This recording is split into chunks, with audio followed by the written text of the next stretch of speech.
Perkenalkan, nama saya Noyen David, saya biasa dipanggil David. Saya petani jambu kristal dari Desa Kampung Pinang, Kecamatan Pertian Raja, Kabupaten Kampar, Provinsi Riau.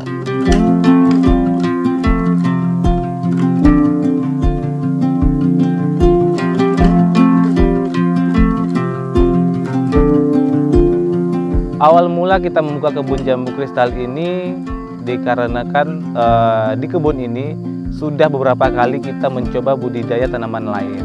Tetapi karena tanaman jambu kristal ini identik dan tahan terhadap air, dikarenakan lokasi di tempat kami itu sering terkena banjir pada tahun 2017. Akhirnya kami memutuskan untuk memilih jambu kristal sebagai komoditi utama kami di kebun ini, sehingga kita mulai pada tahun 2020. Untuk penanaman pertama kita mulai pada tahun 2021. Di tahun 2020 kita membuka kebun, kemudian di tahun 2021 kita mulai tanam perdana kita sebanyak sekitar 700 batang. Nah, pada saat ini populasi yang kami punya itu sekitaran 600 batang lebih. Potensi yang saat ini kita bisa dapatkan dari kebun ini per bulan itu minimal sekitar 3-4 ton potensi produksi kami. Dan untuk itu hanya potensi produksi buah segar kami. Selain kita memproduksi buah segar jambu kristal dari kebun ini, kita juga memproduksi bibit jambu kristal yang bersertifikat. Nah, jadi kebun kami atau tanaman kami yang ada di kebun ini sudah disertifikasi oleh Badan Sertifikasi Pertanian yang ada di Provinsi Riau dengan label benih pokok. Untuk itu kami mampu memproduksi benih atau bibit jambu kristal yang bersertifikat dengan sertifikat benih sebar. Alasan saya kenapa memilih terjun di dunia pertanian adalah potensi pertanian di Indonesia itu sangat besar. Satu, yang kedua, minat anak-anak muda yang ada di Indonesia untuk melirik ke bidang pertanian itu sangat sedikit. Jadi saya melihat peluang inilah yang saya ambil, kemudian saya aplikasikan di kebun saya, dan hasilnya saat ini yang bisa saya rasakan itu adalah hasil yang luar biasa, dikarenakan pasar khususnya untuk pasar jambu kristal yang ada di Provinsi Riau itu masih terbuka lebar. Untuk itu kami mampu memproduksi jambu kristal sekitar 3-4 ton, dan kami saat ini juga sangat terbatas untuk memproduksi dikarenakan pasar yang begitu banyak.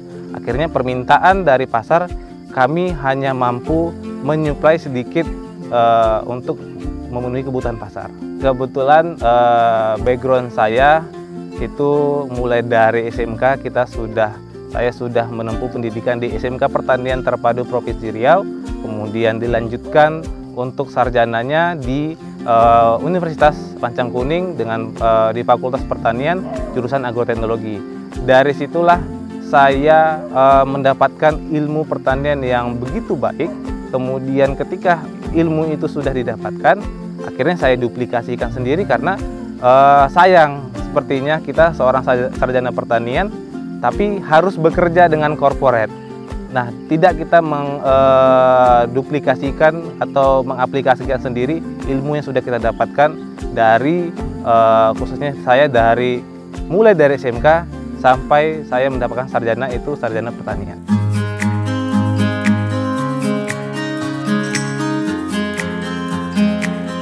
Untuk kegiatan kita sebelumnya kita memproduksi bibit yang hasil dari kebun kita ini ada 2 jenis. Yang pertama bibit okulasi, yang kedua bibit cangkok. Nah, untuk pemasaran saat ini kita masuk ke penangkar-penangkar benih yang ada di Provinsi Riau. Kemudian untuk kegiatan lainnya, sebelum kita memproduksi buah segar, kita juga terlebih dahulu merawat tanaman kita agar tanaman kita ini bisa dikatakan tanaman yang berkualitas, sehingga ketika tanamannya berkualitas, produksinya juga berkualitas. Nah, ketika produksi buah kita harus kita capai target, ada beberapa treatment yang harus kita lakukan. Contohnya dalam pemupukan. Nah, pemupukan ini adalah hal yang sangat penting bagi saya, dikarenakan pupuk itu adalah sarana untuk nutrisi bagi tanaman. Nah, untuk itu di dalam pemupukan kita memang betul-betul selektif untuk pemberian, mulai dari penaburan, pengocoran, dan mulai dari spray. Untuk spray kita bisa lakukan itu sekali 2 minggu. Untuk pemupukan di tanah kita lakukan biasanya itu sekali sebulan. Ketika tanaman kita setelah dipupuk mulai tumbuh dengan baik, dengan subur, kemudian banyak tunas-tunas muda yang membawa daun dan buah dengan calon buah, itu kembali kita seleksi kembali.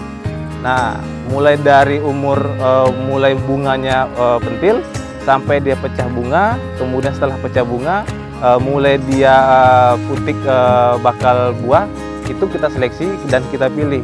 Kita hanya menyisahkan satu pohon itu sekitar 40 buah jambu kristal untuk memenuhi kebutuhan kita. Per batang itu target kita itu adalah 10 kilo. Nah, setelah pencapaian dari misalkan target kita sudah 40 buah, kita tidak seleksi lagi, tetapi mulai kita melakukan pembungkusan. Gunanya pembungkusan ini untuk terhindar dari hama lalat buah. Nah, karena di sini kalau tidak dibungkus akan mengundang lalat buah, sehingga lalat buah ini menjadi hama terhadap buah tanaman jambu kristal. Untuk itu kita perlu pembungkusan, dan setelah pembungkusan pertama itu kisaran 2,5 bulan kita sudah mulai produksi untuk panen. Nah, selama kita menunggu pembungkusan, tetap kita harus lakukan perawatan rutin, yaitu pemupukan, kemudian spray hama juga, agar muncul kembali tunas-tunas yang muda dan membawa bunga, kemudian itu lagi kita rawat secara kontinu, sehingga produksi per bulan kita mampu kita capai. Untuk luasan yang saat ini kita lakukan budidaya jambu kristal, itu luasannya yang kita pakai itu ada 1 hektar. Sebenarnya luasannya ada 1,5 hektar, tapi setengah hektar itu adalah rawa. Rawa ini juga kita gunakan untuk penampung air, untuk penyiraman jambu kita. Kemudian 1 hektar yang kita tanam jambu kristal dengan luasan jambu kristal dengan jumlah populasi saat ini 614 batang. Selama kami berbudidaya di kebun ini, budidaya jambu kristal, banyak juga yang sudah melirik ke kebun kami, dan mereka akhirnya ingin bermitra dengan kami. Nah, jadi pola bermitra dengan kami, ketika mereka punya kebun dengan hamparan 0,1 hektar sampai 10 hektar, itu kita biasanya akan berikan bibit gratis. Kita berikan bibit gratis ke mitra kita, kemudian kita akan standby-kan 1 pengawas lapangan kita di sana untuk mengawasi sistem budidaya dari 0 sampai dia panen. Dan juga hasil panen yang dihasilkan oleh mitra kami itu akan kita ambil, dan kita juga menjadi off-taker dari mitra kami. Bahwasanya petani itu kotor, petani itu tidak punya masa depan, dan petani itu tidak menguntungkan. Biasanya rata-rata mereka yang belum pernah mencoba dan belum pernah mempelajari bagaimana sih enaknya di sektor pertanian, berbisnis di sektor pertanian. Saya sendiri terkhususnya ini hanya lahan jambu kristal yang notabene-nya kami mempunyai populasi itu 614 batang, tetapi kami mampu memproduksi 3-4 ton per bulan. Dengan harga jual kami itu rata-rata di 15.000 itu untuk tengkulak. Ketika kami jual sendiri itu kami mampu menjual dengan harga 20.000 per kilo. Nah, jadi dengan potensi yang seperti itu, kita kalikan aja misalkan dengan harga 20.000 itu saja, dengan potensi panen kita 3 ton saja kita mampu menghasilkan 60 juta dengan populasi kita sebanyak 600 batang. Apalagi kalau kita punya populasi yang lebih daripada itu. Nah, jadi untuk anak-anak muda sebenarnya belum memahami tentang bagaimana sektor pertanian itu dengan bisnis pertaniannya. Tapi kalau sudah mereka memahami, saya yakin anak-anak muda ini pasti akan tertarik bahwa sektor pertanian saat ini bukan lagi sektor pertanian secara konvensional, tetapi sudah secara modern. Akhirnya dengan teknologi modern yang kita terapkan di kebun kita itu membawa hasil yang lebih berkualitas dengan nilai ekonomi juga meningkat. Anak-anak muda saat ini harus melek terhadap pertanian, karena satu hal yang ada di dalam pikiran saya adalah pertanian itu adalah fundamental bagi negara kita. Jadi di pertanian kita masih memiliki potensi yang besar.